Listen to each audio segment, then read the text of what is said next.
حضرت سہل بن عبداللہ تستری رحمت اللہ تعالی علیہ آپ فرماتے میں 3 سال کا تھا اور میرے ماموں حضرت محمد بن سوار علیہ رحمہ کو میں نے دیکھا رات کو اٹھتے ہیں اور پھر رب کی عبادت کرتے ہیں.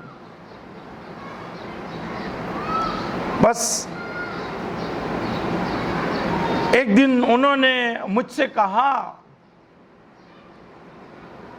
کہ تو اللہ کی یاد نہیں کرتا؟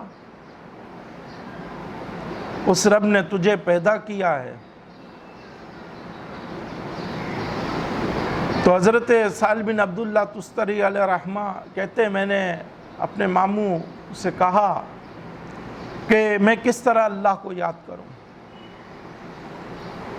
تو انہوں نے کہا کہ جب لیٹنے لگو نا تو اپنی زبان ہلائے بغیر دل ہی دل میں یہ کلمات کہو: اللہ معی، اللہ میرے ساتھ ہے. اللہ ناظر الیہ، اللہ مجھے دیکھ رہا ہے. اللہ شاہد، اللہ میرا گواہ ہے. یہ دل ہی دل میں کہو. کہ یہ روزانہ رات کو یہ کلمات کہو.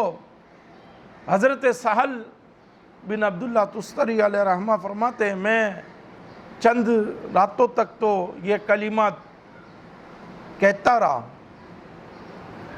پھر میں نے ان سے عرض کی کہ یہ میں کلمات ادا کر رہا ہوں. تو کہنے لگے اچھا ایسا کرو اب وہ 3 سے 7 کی تعداد کر دو. پھر میں روزانہ رات کو 7 بار یہ کلمات اپنے آپ سے کہا کرتا تھا. پھر کچھ ٹائم کے بعد کہنے لگے کہ اب 11 کی تعداد کر دو. کہا میں 11 مرتبہ کہنے لگا. اب مجھے لذت حاصل ہونے لگی، میرا دل اللہ کی طرف مائل ہونے لگا. اور 1 سال ہو گیا تو میرے ماموں مجھ سے کہنے لگے کہ یاد رکھو قبر میں جانے تک ہمیشہ اب یہی پڑھنا، اور یہ تمہیں دنیا میں بھی نفع دے گا اور آخرت میں بھی نفع دے گا. حضرت سہل بن عبداللہ تستری علیہ رحمہ کہتے ہیں کہ بس میرا یہ مشغلہ رہا اور مجھے بہت لذت محسوس ہونے لگی. میں اپنے باطن میں اس کی لذت پاتا تھا اور اس کا مزہ پاتا تھا. پھر ایک دن میرے ماموں نے مجھے جھنجھوڑتے ہوئے کہا سہل،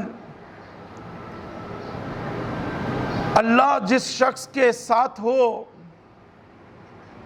اسے دیکھتا بھی ہو، اس کا گواہ بھی ہو. کیا وہ اس کی نافرمانی کرے گا؟ آپ ششتا رہ گئے. آپ کہتے ہیں میرے ماموں نے مجھ سے کہا سہل اب اپنے آپ کو گناہوں سے بچا کر رکھو. یہ ہے زندگی، یہ ہے طریقہ زندگی گزارنے کا. ہیں دنیا میں اس کی یاد، دنیا سے جانا ہو اس کی یاد کے ساتھ ہو. اللہ والوں نے باتیں بتا دی، اللہ والوں نے عمل کر کے بھی دکھا دیا. انہوں نے وہ رہنمائی کر دی جو انہوں نے کرنی تھی. اب ہم نے عمل کرنا ہے. جو عمل کرے گا روشنی حاصل کرے گا، جو روشنی پائے گا وہی اندھیروں سے نکلے گا، وہی نفس اور شیطان کے تیار کیے ہوئے اندھیروں سے بچے گا، وہی قبر کی تاریکی سے بچ پائے گا، وہی میدان حشر میں روشنی دیکھے گا، وہی کامیاب ہوگا، اسی کو اللہ کے راستے ملیں گے، وہی اللہ تک پہنچے گا۔